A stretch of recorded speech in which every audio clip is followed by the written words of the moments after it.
அஸ்ஸலாமு அலைக்கும். Welcome to Afraz food channel. உங்களுக்கு எங்கள் சேனல் வீடியோ பிடிச்சிருந்துச்சுன்னா லைக் பண்ணுங்கள், ஷேர் பண்ணுங்கள், சப்ஸ்கிரைப் பண்ணுங்கள். மறக்காமல் பக்கத்தில் இருக்க பெல் பட்டனையும் கிளிக் பண்ணிடுங்க. அப்போ தான் நான் போகிற வீடியோ உங்களுக்கு கண்டினியூஸாக வந்துகிட்டே இருக்கும். அஸ்ஸலாமு அலைக்கும். இன்றைக்கி நம்ம வீடியோவில் குழந்தைங்கள்லேருந்து பெரியவங்க வரைக்கும் ஹெல்த்தியாக குடிக்கக்கூடிய ட்ரை ஃப்ரூட் ஸ்மூத்தி எப்படி செய்யுதுன்னு பார்க்கலாம் வாங்க. இதுக்கு தேவையான பொருள் என்னென்னா, நான் ஃபஸ்ட்டு கொஞ்சம் பாதாம் எடுத்துக்கிறேங்க. ஒரு 50 கிராம் அளவு பாதாம் எடுத்துக்கலாம். அடுத்ததாக நம்ம பேரிச்சம்பழம் எடுத்துக்கலாம். ஒரு 6லேருந்து 7 வரைக்கும் எடுத்துக்கலாங்க.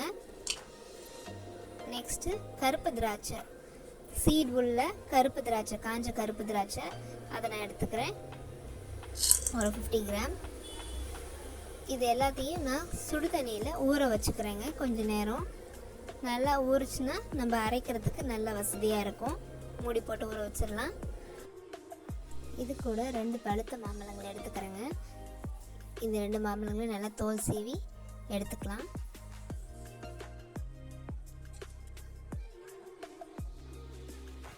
குட்டி குட்டி பீசஸாக கட் பண்ணி எடுத்துக்கலாம். இந்த பங்கனப்பள்ளி மாம்பழம் ரொம்ப டேஸ்ட்டாக இருக்குங்க. ஸ்மூத்தி செய்கிறதுக்கு ரொம்ப ஈஸியாக இருக்கும். அதிகமாக ஃபைபர் இருக்காது. மாம்பழத்தை நம்ம குட்டி குட்டி பீசஸாக கட் பண்ணி எடுத்தாச்சுங்க. அடுத்ததான் நம்ம ஊற வச்சுருக்கோம் இல்லைங்களா, அதை இப்போ நல்லா மிக்ஸி ஜாரில் போட்டு அரைச்சி எடுத்துடலாம். ஃபஸ்ட்டு தண்ணி அதிகமாக இல்லாமல் ட்ரை ஃப்ரூட்ஸை மட்டும் போட்டு கொஞ்சமாக தண்ணி ஊற்றி நல்லா அரைச்சி எடுத்துகிட்டு வந்துடலாங்க.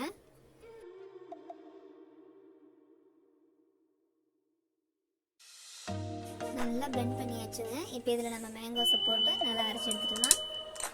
இந்த ட்ரை ஃப்ரூட்ஸோட பெனிஃபிட்ஸ் என்னென்னங்கிறத இந்த வீடியோட லாஸ்ட்டில் சொல்லியிருக்கேங்க. ஸோ ஸ்கிப் பண்ணாமல் பாருங்கள்.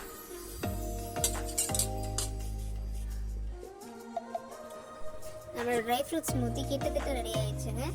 இதனால ஒரு மிக்ஸ் கொடுத்துட்டு கூட நம்ம கொஞ்சம் பால் ஆட் பண்ணிக்கலாம். பால் ஆட் பண்ணிட்டா அந்த ஃப்ளோயிங் கன்சிஸ்டன்சிக்கு நம்மளுக்கு வந்துடும்.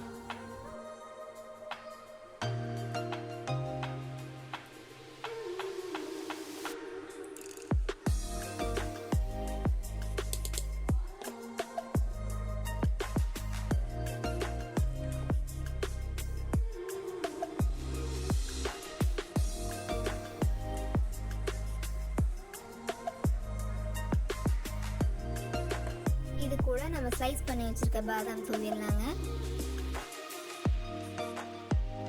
இந்த ட்ரை ஃப்ரூட் மேங்கோ ஸ்மூத்தி ரொம்ப எம்மியாக டேஸ்டியாக டெலிஷியஸாக இருக்குங்க. கண்டிப்பாக நீங்கள் வீட்டில் ட்ரை பண்ணி பாருங்கள். இது சின்ன பசங்கள்லேருந்து பெரியவங்க வரைக்கும் எல்லாருமே சாப்பிட்லாம். ரொம்ப ஹெல்த்தியும் கூட. பாதாம் நம்ம ஸ்கின்னுக்கு நல்ல க்ளோ கொடுக்கும். பிரெயின் ஹெல்த்துக்கும், ஹார்ட் ஹெல்த்துக்கும், போன் டெவலப்மெண்ட்டுக்கும் ரொம்ப ரொம்ப நல்லதுங்க. அடுத்ததாக பேரிச்சம்பழம். பேரிச்சம்பழத்தில் அயன் கண்டென்ட் ரொம்ப அதிகமாகவே இருக்குது. ஹீமோக்ளோபின் நம்மளுக்கு பிளட்டில் அதிகமாகும். அது மட்டும் இல்லாமல் போன் டெவலப்மெண்ட்டுக்கும் ரொம்ப ரொம்ப நல்லது. ஹேர் க்ரோத்துக்கும் ரொம்ப நல்லதுங்க. அடுத்ததாக கருப்பு உலர் திராட்சை. இது நம்ம ரத்தத்தில் இருக்க இம்ப்யூரிட்டிஸ் எல்லாத்தையும் க்ளீன் பண்ணும். பிளட் ப்ரெஷரை கண்ட்ரோலில் வச்சுக்கும். நம்ம முடி கொட்டுறதுல நம்ம ஸ்டாப் பண்ணும். அயன் கண்டென்ட்டும் ஆன்டி ஆக்சிடென்ட்ஸும் நிறைய இருக்கிறதுனால அனிமியாவுக்கு டாட்டா பை பை சொல்லலாம். நீங்களும் இந்த எம்மையான ரெசிபியை ட்ரை பண்ணி பாருங்கள். ட்ரை பண்ணி பார்த்து மறக்காமல் எங்களுக்கு கமெண்ட் பண்ணுங்கள். இது வரைக்கும் எங்கள் சேனலை சப்ஸ்கிரைப் பண்ணாதவங்க மறக்காமல் அஃப்ராஸ் ஃபுட் சேனலை சப்ஸ்கிரைப் பண்ணி பக்கத்தில் இருக்க பெல் பட்டனை கிளிக் பண்ணிக்கோங்க. ஜஸாக்கல்லாஹு கைரன்.